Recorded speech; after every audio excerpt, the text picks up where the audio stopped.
Hi guys, ndongeye ndabasuhuje. Nirumva n'ubundi nk'uko nabasezeranije kuri YouTube Nirumva TV. Uzajyeho ukore subscribe, share na comment. Hanyuma uyu munsi nyine tugiye kwigana indirimbo yitwa Izuba Rirenze. Ni indirimbo nagiye mbona abantu benshi bansaba ko nayibigisha.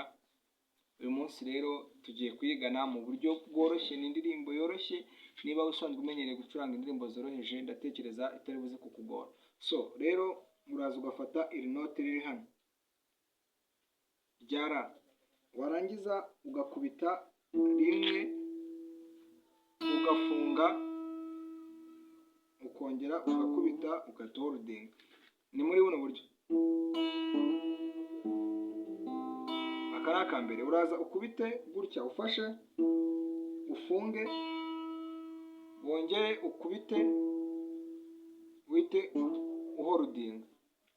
Twagiye. Wabibonye? Hanyuma kwimuka, uraza ufunge,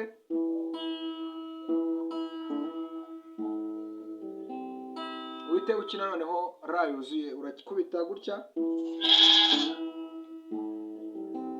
nawe ufunge. Ni ukuvuga ngo ndakubise, mpita sliding mu buryo nyine busanzwe. Ubwo aka ngaka ndakarangije, ngiye kwimuka.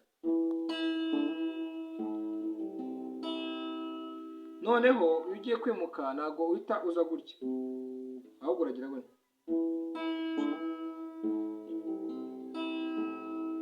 Sorry.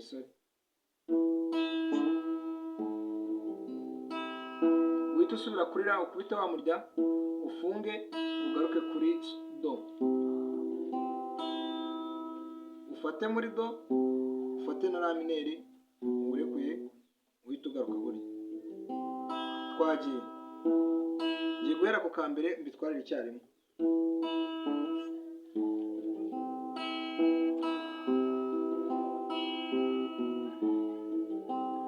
Urumva injyana yaje. Twagiye.